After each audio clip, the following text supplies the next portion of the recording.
You are 23 years old and your hands smell like engine grease. That is the smell of your life.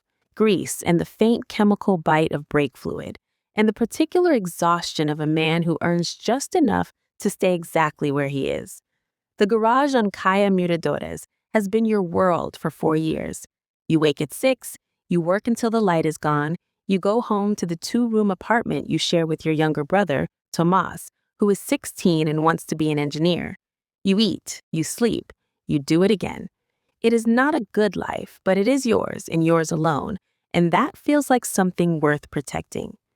The night everything changes, you are not doing anything significant. You're watching television on a secondhand set with a cracked corner, and Tomas is at the kitchen table with his textbooks spread open the way he always has them, like a man laying claim to territory. You tell him to go to sleep. He tells you 1 more hour. You let it go because the truth is, you like hearing the sound of him turning pages. It means things are still ordinary. It means tomorrow will look like today. You find out the next morning that 3 men came looking for your boss, Senor Orenia, at his home. They did not find him there because Orenia had already run. What they found instead were debts. His debts, meticulously documented, passed now like an inheritance to everyone who worked beneath him.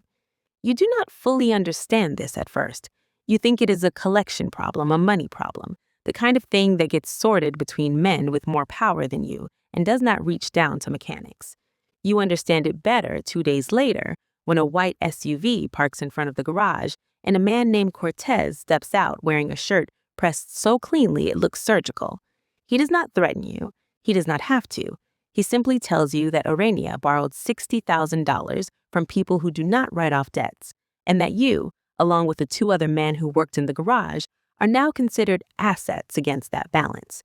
He says the word assets the way a banker would say it, calmly, technically, as if you are a number on a ledger and not a person standing in the middle of your own life. You tell him you have nothing to do with Ruenia's debts. He agrees with you. He says that's exactly right. You have nothing to offer, nothing to bargain with, and nothing that makes you more valuable than the $60,000 your boss left behind. Unless, he adds, you want to start earning. He sets a burner phone on the workbench between you. He says you have 24 hours to call the number saved in it. He says he hopes you make a smart decision. Then he gets back in the white SUV and drives away, and the morning continues like mornings do, indifferent to what just happened to you. You spend those 24 hours trying to find a way out that doesn't exist. You think about the police, and then you think about what happens to people in this city who talk to the police about men like Cortez. And you stop thinking about the police. You think about running, and then you look at Tomas eating breakfast, and you understand with a coldness that settles into your chest like cement, that running means running without him, and running without him means leaving him in the blast radius of whatever comes next. You call the number with 40 minutes left on the clock. What they ask you to do first is almost nothing. That is the architecture of it, you will come to understand. They do not hand you a gun and ask you to be a monster in the first week. They ask you to drive. A car, a route, a time. Do not stop. Do not ask what is in the back. You drive. You park where they tell you. You walk away. Nothing happens. You go home and Tomas is doing homework, and you feel the specific nausea of a man who has just discovered how easy it is to do something wrong. You had imagined it would feel different, heavier. You had imagined your body would resist it in some physical way, that your hands would shake on the wheel or your voice would crack when you answered Tomas's question about how your day was. None of that happens. You eat dinner, you sleep, you do it again. The weeks accumulate. You were introduced to a man named Fierro, who was in his 40s and has the patient, evaluating eyes of someone who has spent a long time deciding which people are worth keeping alive. Fierro explains that you are on a kind of probation, though he does not use that word. He says you are being watched. He says every organization has to know who it can trust, and trust is not given, it is demonstrated. It is earned through a series of small proofs that add up to something larger.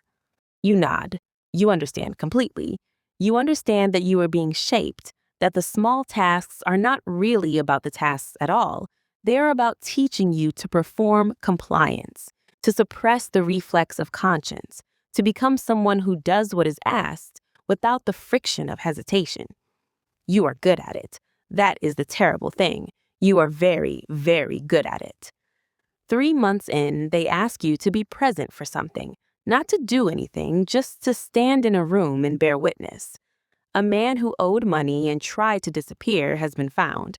You stand against the wall and you keep your face still and you do not look away, because you have already calculated that looking away is more dangerous than watching, that showing weakness now costs more than it saves. You watch. Afterward, Fierro looks at you for a long moment, and then he nods once, and that nod is a door opening, and you walk through it because the alternative is to stand still and be crushed by what's on the other side. 6 months in, they ask you to carry a weapon. You tell them you don't know how to use one. This is true. Fierro finds this mildly amusing. He sends you to a man outside the city who teaches you over the course of 3 weekends, and you discover that you are good at this too, and you hate yourself for the competence, and you keep going anyway. By the end of the 7th month, you are no longer a mechanic who is being used. You are something else. You do not have a clean word for what you are. The closest you can get is invested, the way a person is invested in a failing business, too much already spent to simply walk out. The first time they ask you to do something that puts another person directly in harm's way, you try to negotiate. You tell Fierro there is another way to handle the situation, a less visible solution, one that does not create the kind of attention that hurts everyone. Fierro listens. He is a man who is genuinely interested in good strategy, and he tells you your instinct is not wrong, but that this particular decision has already been made at a level above both of you, and that your job is not to improve the decision, it is to execute it. He says this without malice. He says it like a foreman explaining a work order. You spend the next 3 days trying to find a version of what you are being asked to do that you can live with, and you cannot find one. And you do it anyway. And you do it well. And afterward, Cortez himself calls you on a new phone and tells you that you have a future in this. You do not tell Tomas anything. This is the heaviest discipline you carry. Not the violence, not the constant low-grade fear that you have miscalculated some variable, and today is the day everything collapses, but the performance of normalcy at home. Tomas is 17 now. He has been accepted to a technical program in the city.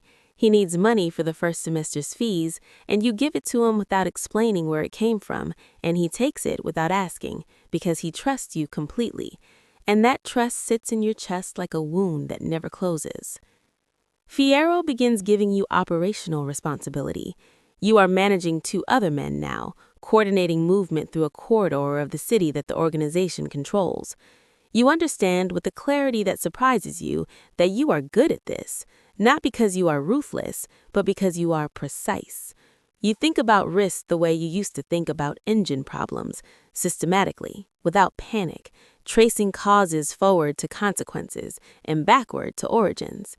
You identify vulnerabilities before they become failures. You communicate clearly. You do not allow the men under you to act on impulse. Fierro notices this. Cortez notices this.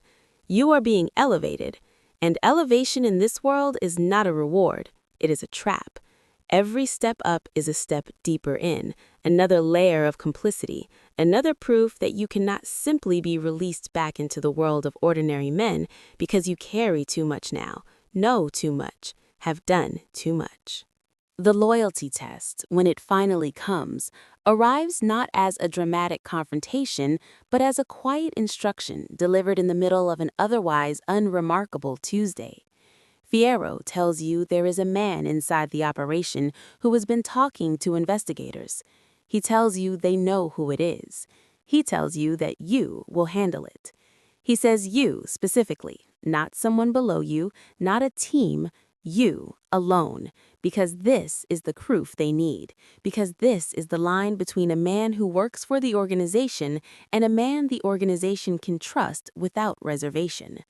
He says the word trust again, the same word Cortez used in the garage a year ago, and you understand that your entire life since that day has been a long preamble to this moment.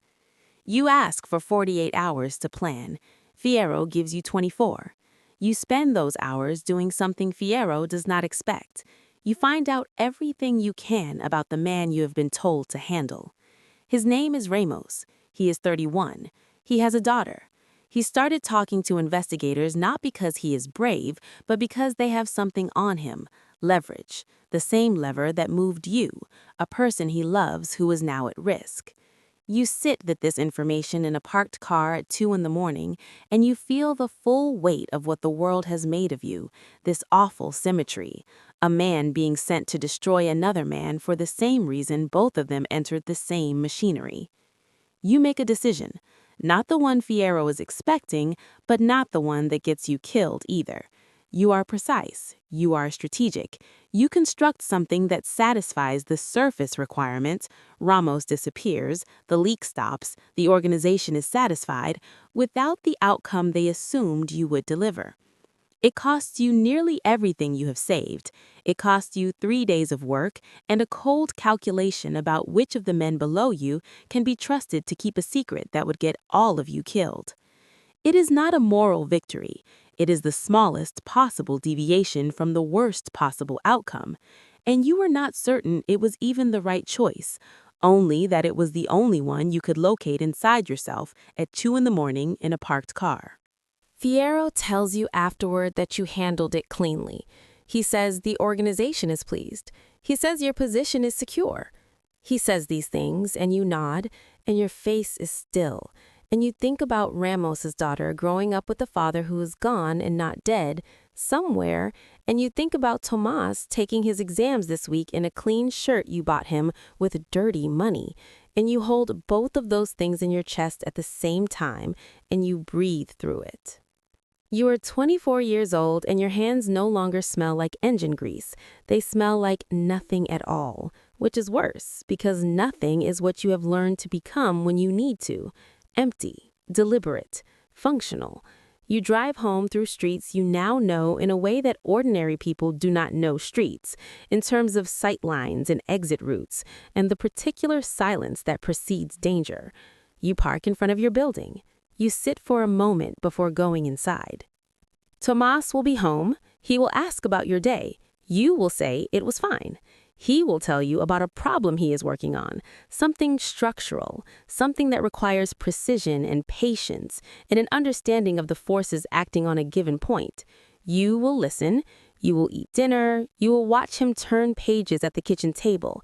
And in the morning, your phone will ring, and the world you built this ordinary evening around will be one phone call from fracturing, and you will answer it because you always answer it, because the moment you stopped answering it was the moment you chose this, and choosing means there is no clean way back through the door you walked through when you dialed that first number with 40 minutes left on the clock. You get out of the car. You go upstairs. You are precise. You are careful. You are still alive. For now, that has to be enough.